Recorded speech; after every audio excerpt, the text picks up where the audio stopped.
Olá pessoal, tudo bem? Quem vos fala é o professor Salomão. Pessoal, vamos dar, portanto, seguimento à nossa videoaula. Bem, vamos aqui dar continuidade a estar aqui na plataforma a videoaula de vocês. Vamos aqui, pessoal, acessar, portanto, e novamente nosso material aqui, beleza? Vamos aqui dar seguimento, olha só. Bem, falamos acerca de todo o introito que envolve o cheque. E agora vamos para uma inicial pertinência constitucional para assim caminharmos e trilharmos na literatura infraconstitucional, no que tanto se refere, pessoal, essencialmente à disciplina do cheque. Para tanto, pessoal, não vamos esquecer que nós vivemos num país chamado República Federativa do Brasil, que inaugurou, portanto, a sua vigência em 5/10/1988. Nesse sentido e consequência, diz o artigo 1º, parágrafo único da Constituição, que todo poder emana do povo, que o exerce por meio de seus representantes, eleitos ou diretamente nos termos desta Constituição. Subsequentemente, fala-se em república. Res publicae, res, R-E-S, res, publicae e, com E no final. Significa a coisa é pública. Significa, portanto, pessoal, que a designação de representantes políticos para o Estado, estes devem, pelo menos se espera, devem observar que a coisa é de todos. Assim, de forma circunstanciada, o Estado, portanto, é formado pelos elementos povo, território e governo soberano. Há algumas questões que utilizam a expressão somente isolada soberania, que você vai encontrar pontualmente nos artigos 1º, inciso 1, 1º parágrafo único, artigo 14 da Constituição, e aí vai, artigo 170, inciso 1 da Constituição, e em outros mais momentos. Mas o que interessa, no que importa é que se há uma República Federativa do Brasil, na outra toada, na outra esfera, há uma federação. República Federativa é república, res publicae, e na outra essência há uma federação. Federação leva em circunstância o chamado Pacto Federativo. Significa dizer, pessoal, que nós, aqui no Brasil, nós temos uma federação, uma organização política e administrativa que leva em consideração o Pacto Federativo. E isso está onde? Está no artigo 18 da Constituição, e diz que esse Pacto Federativo permite a formação de unidades federativas central, que é a União, e unidades federativas periféricas, que são os estados, Distrito Federal e municípios. E desse contexto, dessa referência, todos são autônomos. Todos são autônomos. Na outra medida e consequência, em razão dessa autonomia, a Constituição, de forma correlata, até porque faz parte do Pacto Federativo, resguardou a cada unidade federativa, central, que é somente uma, que é a União, e as periféricas, que são os Estados-membros ou Estados, municípios e Distrito Federal, a prerrogativa deles receberem uma estrutura própria de gestão patrimonial da coisa pública. E, subsequentemente, a prerrogativa de legislar. E, por fim, pontual, a prerrogativa também constitucional de tributar. De trás para frente, vamos aqui, então, veja, no que tange a prerrogativa de tributar, leve em consideração o poder de tributar.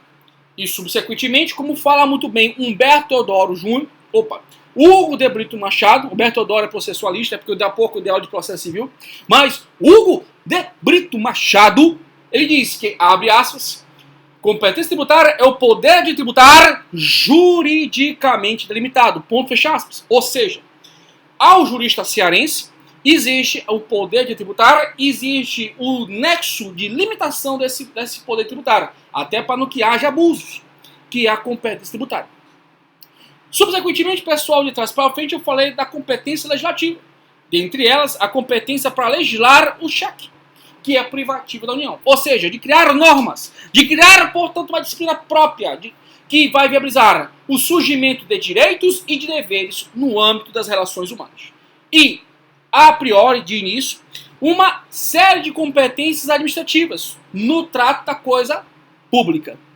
Bem, dessas três prerrogativas, vou focar pontualmente a competência legislativa, até porque nos interessa o âmbito do cerne da regulamentação interna do cheque. Pessoal, a parte histórica, a parte que envolve a LUG, a parte que envolve toda essa interdisciplinariedade da construção do sistema jurídico brasileiro, em especial o sistema financeiro nacional, desaguando pontualmente nas multiplicidades de normas que regulamentam o cheque, que regulamentam a duplicata, que regulamentam a duplicata virtual, que regulamentam a nota promissória e a letra de campo, nós já experimentamos isso na aula inicial. O que eu vou aprofundar aqui não é essa aula anterior, até senão, pessoal, eu vou estar te enrolando. Eu quero chegar no ponto. O que eu vou trazer para vocês é a pertinência constitucional do regulamento do cheque, trazendo todo o extrato, todo o trabalho científico, para que nós entendamos agora por como é que é disciplinado o cheque. Então, nesse percalço, nós temos que buscar essas fontes na Constituição.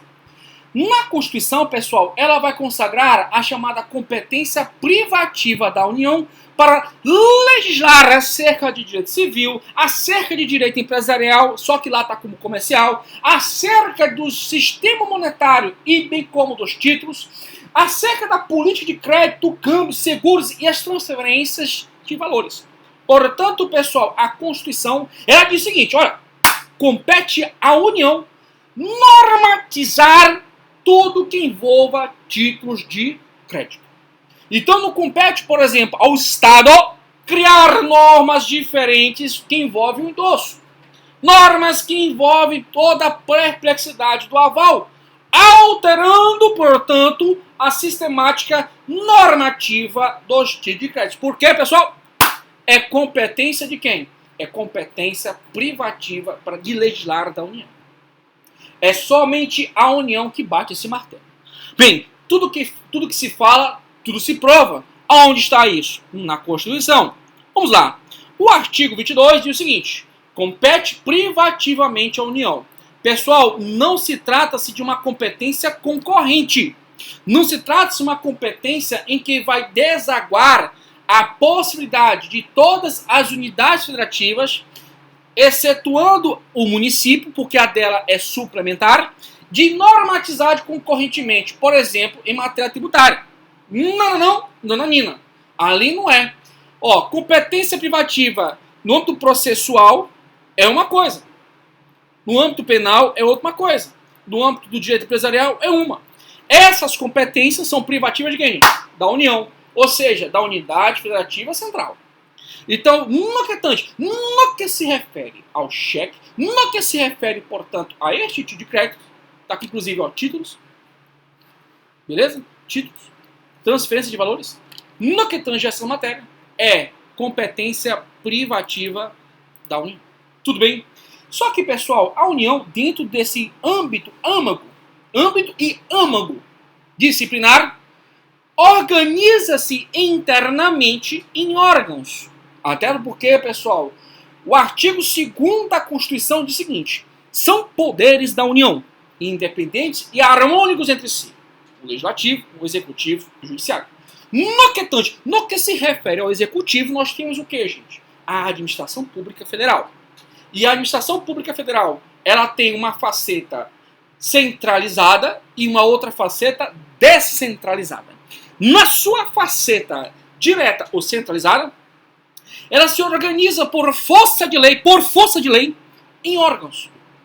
E nessa sistemática de organização interna em órgãos, criou-se, antes da Constituição de 88, o Conselho Monetário Nacional. Pessoal, a própria lei do cheque, recepcionada materialmente pela Constituição de 88, traz essa informação pontual e expressa. Está lá no artigo 69. Só confirmar aqui se eu coloquei, eu acho que eu coloquei. Coloquei. Lá no artigo 69 da lei do cheque diz o seguinte: fica ressalvada a competência do Conselho Monetário Nacional nos termos, nos limites da legislação específica, para expedir normas relativas à matéria bancária, relacionada com cheque. Então, meus queridos, quem é que bate na mesa e diz: eu vou disciplinar o cheque? A União. Cuidado. A União.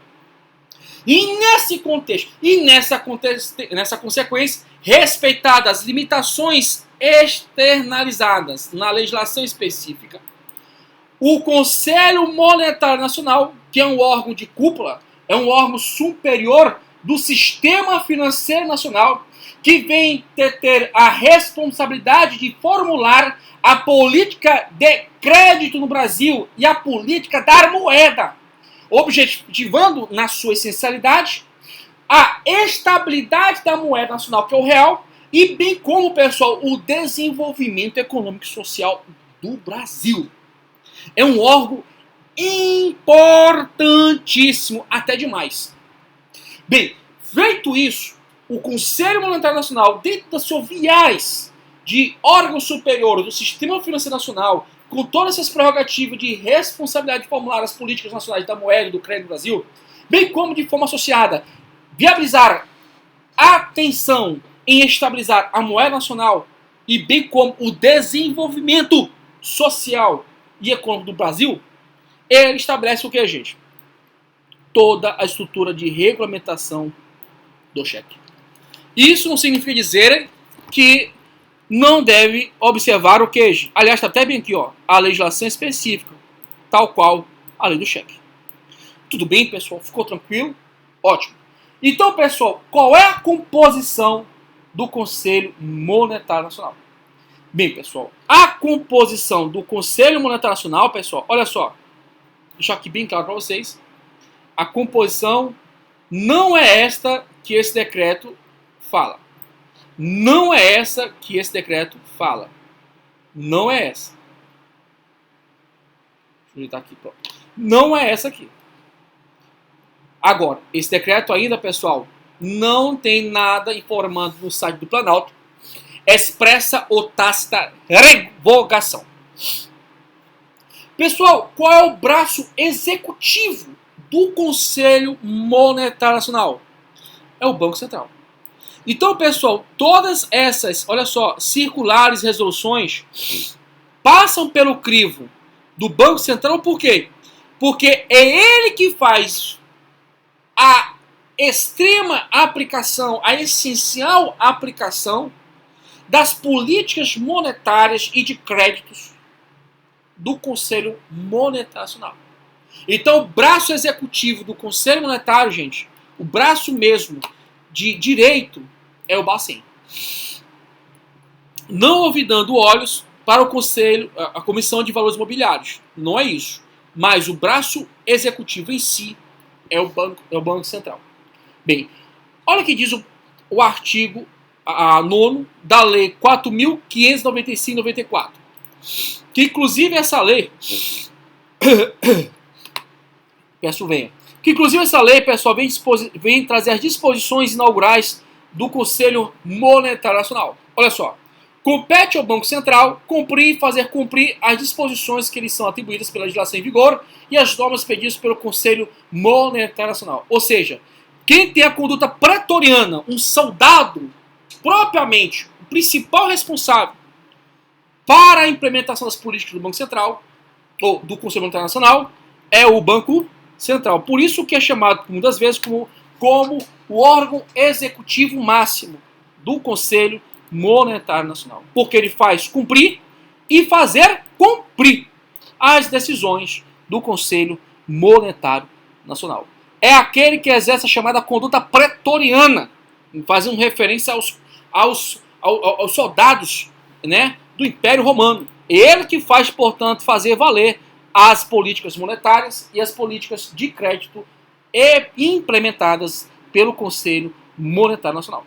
Só que, subsequentemente, pessoal, no mesmo segmentado ano, há um decreto que regulamenta, inclusive, a composição do Conselho Monetário Nacional. Que é qual, gente? O decreto 1307. Esse decreto, pessoal, ele não está devidamente ajustado com a nova óptica da estrutura interna da administração pública federal. Ele não está antenado de forma coerente com a nova disciplina. Por quê?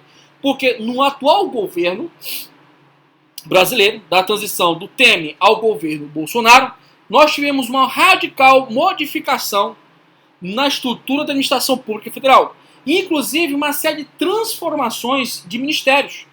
Para focar a nossa matéria, nós tivemos a transformação do Ministério da Fazenda, do Planejamento e Desenvolvimento, do Ministério da Indústria e Comércio Exterior e do Ministério do Trabalho em um único só ministério, que é o Ministério da Economia.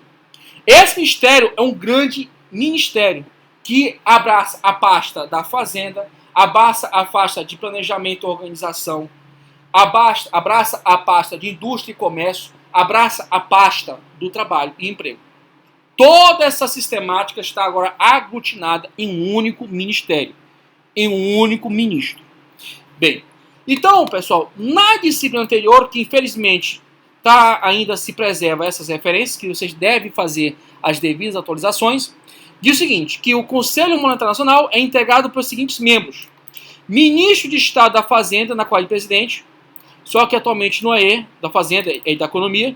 Ministro de Estado do Planejamento e Orçamento, esse ministério aqui, pessoal, ele foi transformado. E o presidente do Banco Central, que sempre vai ser o braço direito do Conselho Monetário Nacional. Tudo bem? Dando seguimento aqui na nossa trajetória. Olha como está, pessoal, a atual composição do Ministério. A MP 870 de 2019, ela foi convertida na Lei 13.844 do mesmo ano e traz a seguinte estruturação do Ministério da Economia. O Ministério da Economia decorre da transformação dos Ministérios da Fazenda, do Planejamento, Desenvolvimento e Gestão, Indústria, Comércio Exterior e Serviços, bem como no próprio Ministério do Trabalho. Críticas à parte, mas é o atual ministério, super ministério, que na verdade, como a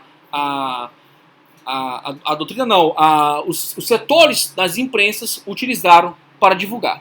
O super ministério, que é o Ministério da Economia. Tudo bem? Então, pessoal, como é que fica, portanto, essa geometria que é a atual composição do Conselho Monetário Nacional? A composição atual, pessoal, é essa bem aqui, ó. Nós temos a presidência, que é o ministro de Estado da Economia, atualmente na pasta, que é o Paulo Guedes. Subsequentemente, e sempre vai ser o presidente do Banco Central, e aí surge no caso, né, o secretário especial de Fazenda do Ministério da Economia. Então, essa pasta aqui, olha só, Economia. Então, é um ministério que quem bate mesmo, quer dizer, é um conselho que quem bate mesmo o martelo é o Ministério da Economia. Aquele que está na pasta do Ministério é que bate o martelo da política, portanto, que vai exigir todas as operações que envolvem os títulos de crédito. E nesse destaque pontual, com base no artigo 69 da Lei do Cheque, o do Conselho Monetário Nacional. Tudo bem, pessoal? Tranquilo? Tá de boa? E isso já foi, aliás, já anteriormente reconhecido. Essa questão da competência privativa. No que se refere, pessoal, da União. Então, já há jurisprudência, seja do próprio STJ ou mesmo orientações do STF, já tem jurisprudência consolidada nesse sentido. Então, pessoal, não compete aos estados disciplinar matéria do cheque, tá? E bem, a questão que traz é o seguinte, olha só, e por isso o governo estadual não tem atribuição para emitir normas relativas a procedimentos bancários, notadamente os concernentes a descontos de cheques, tá? Então, jurisprudência já consolidada, o caso aqui é o RESP 896-867 da Paraíba, o ano 2011, que trata pontualmente da matéria. Tudo bem? Bem, pessoal, vamos aqui, portanto, dar seguimento. Deixa aqui anotações para vocês. Relação jurídica cambial, já trabalhamos, tá? Já falamos pontualmente aqui a composição, sacador, sacado, tomador. Só recapitulando, para a gente não perder também o feedback. Olha só, sacador é o emitente, que cria o cheque. Quem entrega o talão de cheque é o banco. Ele que, conforme o Conselho Monetário Nacional, juntamente com o braço direito, que é o Banco Central, estabelece, portanto, como é que vai ser fabricado o cheque, como é que vai ser distribuído, quais serão as regras associadas à lei do cheque. Mas quem emite a carta, por favor, é o sacador. Ele que cria, através do ato cambial saque, o título de crédito, ok? Então o sacador, ele que é o correntista do banco, que pode ser consumidor ou não, dependendo ou não se ele se enquadra na Lei 8.078 de 90, ele vai ser, portanto, aquele que vai exigir o surgimento, portanto, da relação jurídica cambial. É através da emissão que identifica-se, portanto, o sacado e o tomador. Ah, professor, mas já está lá no talão de cheque quando o banco entrega o nome do sacado. Eu sei, meu irmão. Mas, dentro de um aspecto dogmático, quem que cria e emerge a relação é o sacador. Tudo bem? Então, o sacador ele vai fazer a entrega, ou seja, a tradição, né, fazer a entrega, portanto, do talão, da cédula de cheque, da cártula de cheque, do título de cheque, ao tomador, que vai ser de, o que, gente? O beneficiário ou o credor. Em verdade, a expressão tomador é mais usual para nota promissória, letra de câmbio, mas contemporaneamente a expressão utilizada é beneficiário. Tá? Por favor, não utilize a expressão favorecido, que ela é uma expressão mais de praxe. Tá? Mas se futuramente a coisa consolidar mesmo, que use. Mas até então, a legislação prefere a expressão beneficiário ou credor ou tomador. Bem, esse beneficiário vai fazer a entrega, portanto, ao sacado do título de crédito, cheque. Esse vai verificar se há ou não provisão de fundos e, havendo, irá realizar o pagamento em dinheiro do cheque. Lembrando que o tomador, o beneficiário, ele vai entregar o original. Nesse sentido, ele cumprirá uma ordem incondicional de pagamento à vista. E quem é o sacado? O banco ou instituição financeira a ele equiparado. Tudo bem, pessoal? Já havíamos falado disso.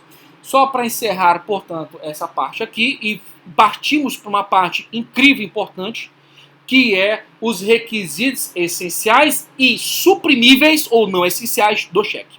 Está lá no artigo 1º do cheque e no artigo 2º do cheque. Então vamos agora debruçarmos na literatura legal brasileira. Mas antes, memorizar isso aqui, te falo que durante 10 anos isso aqui salvou muita gente. A, traçozinho B, traçozinho C. Tá? A implica B, né? Traço C.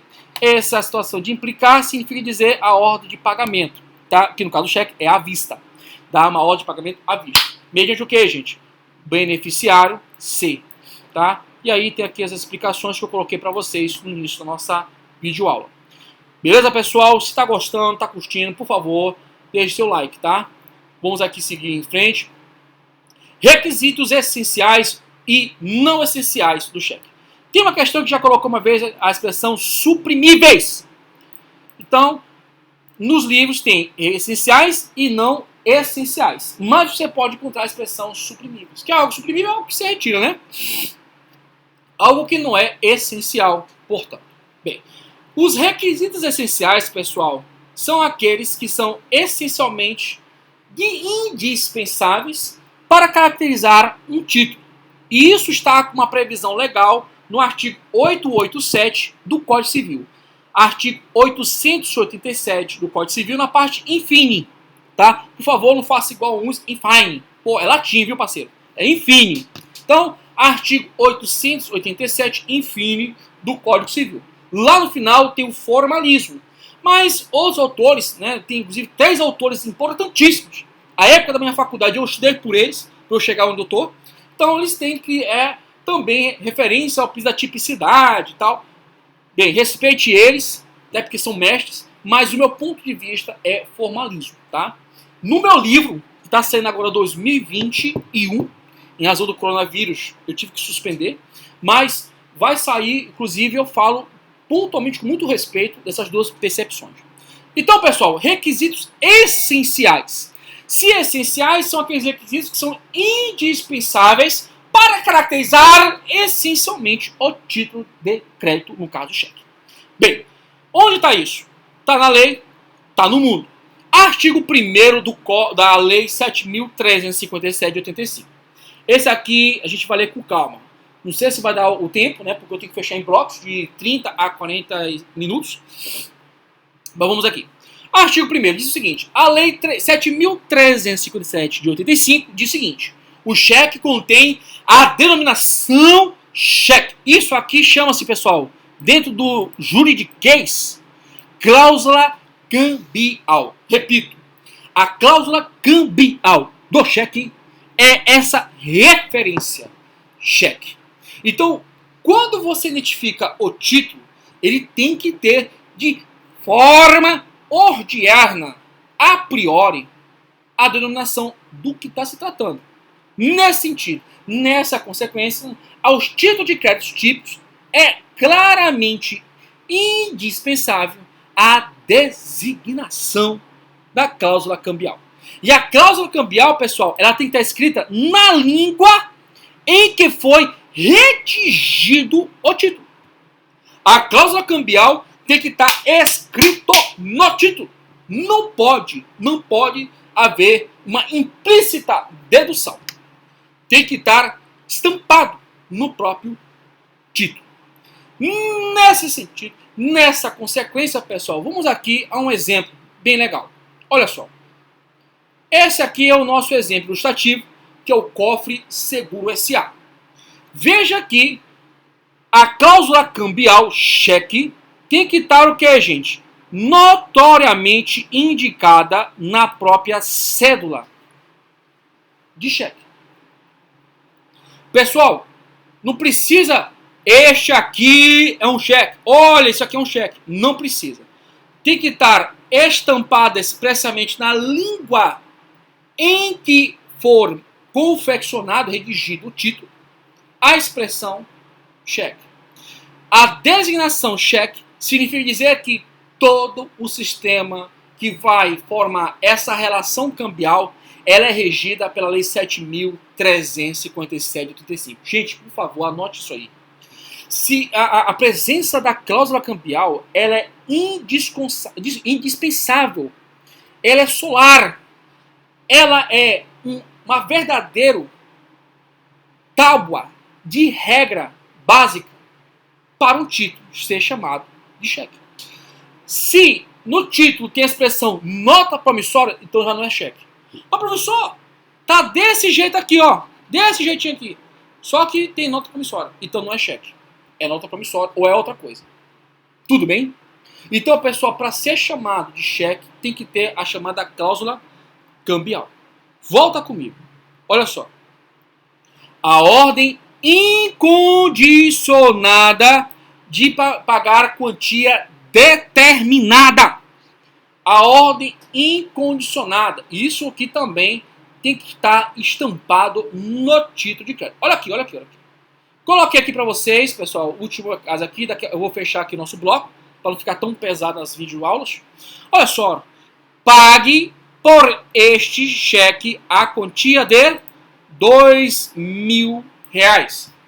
Pessoal, isso significa dizer que, pessoal, que diante da presença do título cheque, porque a cláusula cambial está estampada, há o segundo e correlato principal requisito, que é a presença da ordem incondicional de pagamento à vista.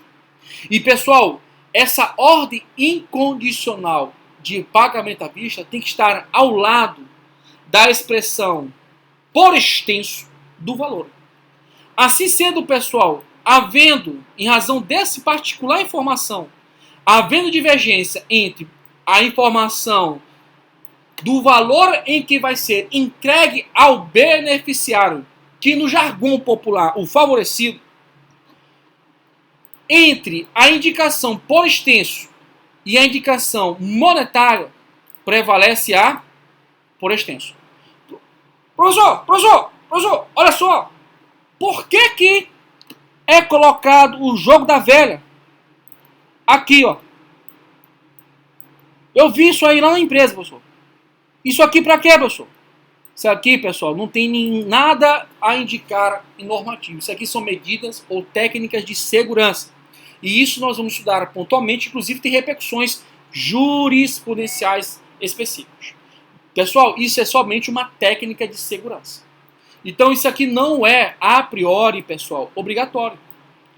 Isso aqui também não é obrigatório. Gente, isso aqui não está na lei, ó. Não está na lei. Se não está na lei, não está no mundo. Beleza? Mas você sabe, pelo artigo 4º da Lei de Introdução às Normas do Direito Brasileiro, que os costumes, que as praxes, elas podem suprimir, pessoal, lacunas normativas. Isso aqui é uma praxe.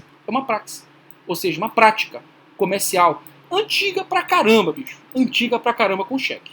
Tá? E não é só brasileira, não.